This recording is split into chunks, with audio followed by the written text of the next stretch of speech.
ঐতিহাসিক প্ৰসিদ্ধ বিলেশ্বৰ দেৱালয়ত বাবা কাল ভৈৰৱৰ প্ৰাণ প্ৰতিষ্ঠা।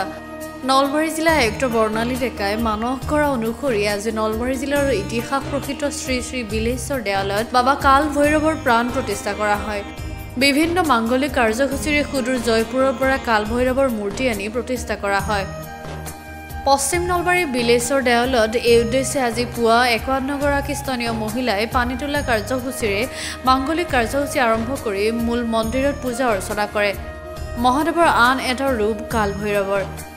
অনুষ্ঠানত উপস্থিত থাকে নলবাৰী জিলা আয়ুক্ত বৰ্ণালী ডেকাৰ লগতে দিল্লী গুৰুগাঁও নিবাসী দীপক শেঠ, কবিদ গান্ধী, দেৱেন্দ্ৰ গোৱেল সহ কেইবাগৰাকীও বিশিষ্ট ব্যক্তি।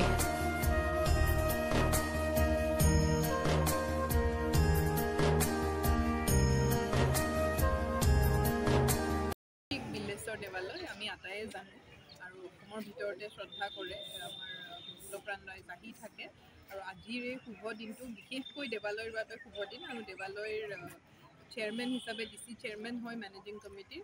আজি আমাৰ কাল ভৈৰৱৰ মন্দিৰ আৰু কাল ভৈৰৱৰ মূৰ্তিটোৰ প্ৰাণ প্ৰতিষ্ঠা কৰা হৈছে আৰু মূৰ্তিটো আমাৰ জয়পুৰৰ পৰা অনা হৈছিলে ব্লেক মাৰ্বল, এটা ছিংগল মাৰ্বল দি গোটেইটো মানে বনাইছে আৰু তাৰ পৰা কাৰিকৰে বহুত কষ্ট কৰি আপোনালোকে দেখিছে, বহুত যত্ন কৰি কষ্ট কৰি কৰিছে আৰু আমাৰ এই অঞ্চলৰ গোটেই অঞ্চলৰ ভক্তপ্ৰাণ ৰাইজ, অসমৰ বিভিন্ন অঞ্চলৰ, ভাৰতবৰ্ষৰো বিভিন্ন অঞ্চলৰ ৰাইজ আজি আহিছে আৰু আমাৰ দেৱালয়ৰ বাবে আৰু এই অঞ্চলটোৰ বাবে এটা অতি শুভ দিন বুলি মই Aziz Ali report, global NE 24/7।